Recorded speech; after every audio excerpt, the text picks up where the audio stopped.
Possibly the reason for not releasing the report now it appears to be the timing of the report. It has now been released immediately after the government has took over for a second term. So possibly the timing of the report just before the elections would not have been very appropriate. Maybe the government thought it.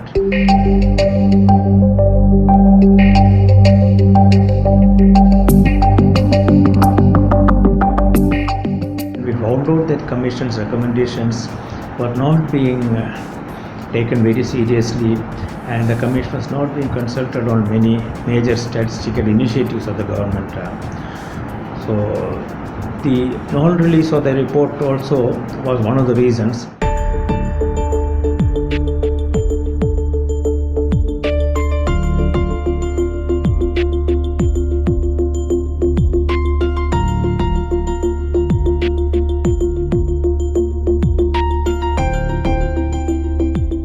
Now that report has come out without any changes from the draft approved by the Commission, let us accept the report and then look into the details available in the report. We can easily see that the overall unemployment is concentrated in the age group, 20 to 34 years, both for male and female and in urban and rural areas. And this unemployment is acute among the educated youth. Clearly, the nature of unemployment has changed.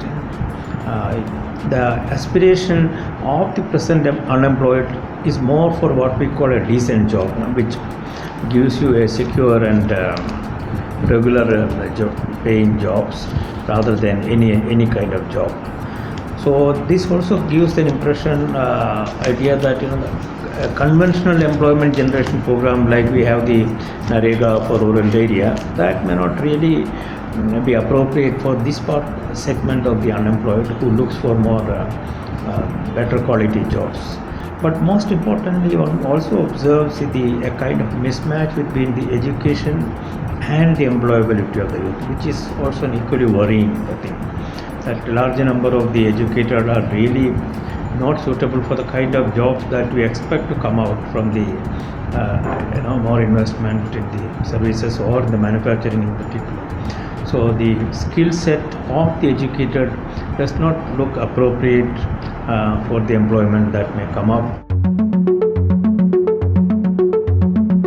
Reason, if you ask me, why we left the Commission at that stage, I already explained that the resignation was when we found out that Commission's recommendations were not being taken very seriously, and the Commission was not being consulted on many major statistical initiatives of the government.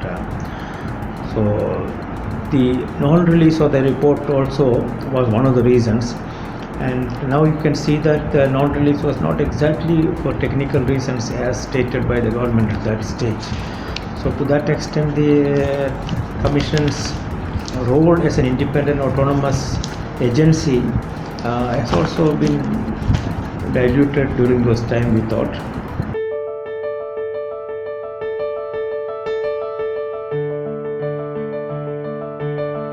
Trends in the PLS report shows a situation different from the past.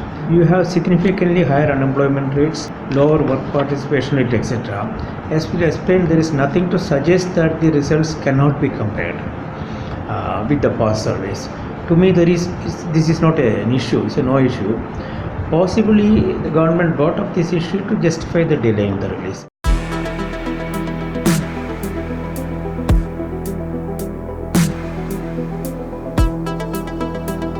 The order currently issued, however, gives the impression that the CSO and NSSO merged into a ministry and is more or aligned with the ministry and the government now.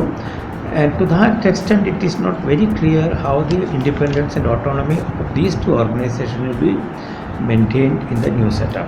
So there are some misgivings expressed by experts in this area, and we'll have to wait and see, because the government has just started. So I'm sure the government will come out with more concrete solutions in keeping with the recommendations by international bodies, because after all, your statistics has to be accepted worldwide. It is not something to be accepted within the country, it has to be accepted outside the country also. So I'm sure the government will follow these international recommendations and bring in, I would suggest, legislative measures to ensure the autonomy and integrity of the official statistics. In the light of the recent debates on GDP or unemployment, that many of the analysts or the economists or the investors outside India, they have been trying to create their own alternative data sets, sometimes using our own data of a different kind, and also trying to create benchmarks which help them to take decision. So this kind of a issue was very unfortunate to come up recently. So that is why I mentioned that the official data should have certain international acceptability, and that kind of a confidence we have to create among the analysts and investors, not only in India but outside also.